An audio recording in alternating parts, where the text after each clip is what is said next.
Hello from Tampa, Florida. I'm Joe Anselmo, Editorial Director, and we're doing a wrap on today's ELTF Americas Conference, all things about aircraft engines. James Pozzi, three key takeaways from today for you. Well, the first one I found very interesting was about lease rates and the contract lengths. Typically, I mean, it does vary. It's a broad scope in normal times, but generally 12 to 18 months is what you would see, for a typical narrow body, for example. Those lease terms now seem to be longer.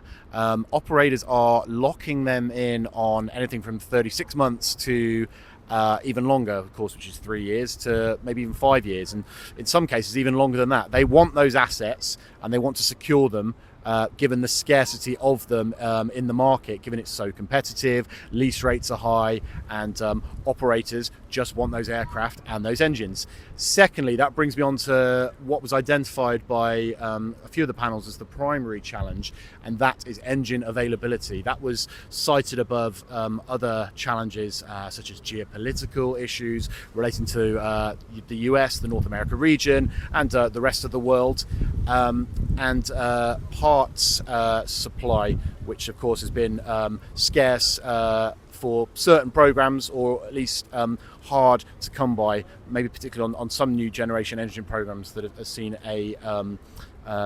challenges around that and constraints. And thirdly is the supply chain. Now, we talk about this a lot at conferences. It comes up in every session seemingly, but now related to this region, it seems to be 2029 to 2030 is when kind of that backlog and some of those supply issues we talked about so much might finally ease out on a more permanent basis. The market is still very constrained, but positively, panels have reported that retirements have somewhat helped to ease the supply and demand issues around, related to various programs. Lee and Shay, that is a pretty good list. What do you have to add to it? What were your key takeaways from today? Thank you, Joe. I would say one, spare engine ratios for the next generation engines. Right now it's pretty high for the Pratt & Whitney geared turbofan, but over the course of its life it's going to drop down, whereas the LEAP 1A and 1B are going to go up. Right now there's about 3,000 spare engines, so the percentage is high, but a lot of people said that they think that will drop back down to a more normal rate of like 12 to 15% in the future.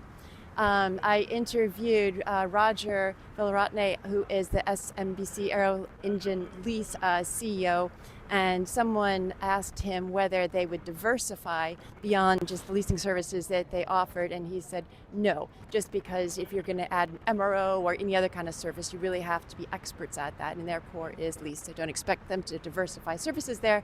And then jumping back to the new generation of engines, there was a really interesting discussion between lessors about valuation and just having to continually kind of challenge the assumptions that they've used in their models, because things like performance restoration costs are unknown at this point. So just testing those things and making sure that you're not charging too much or too little. And I would add one quick thing to that from a member of my panel. He summed it up. He said, if you own an engine, you are sitting pretty. If you need to buy or lease an engine, it could be very challenging. Leanne and James, thanks for your insights.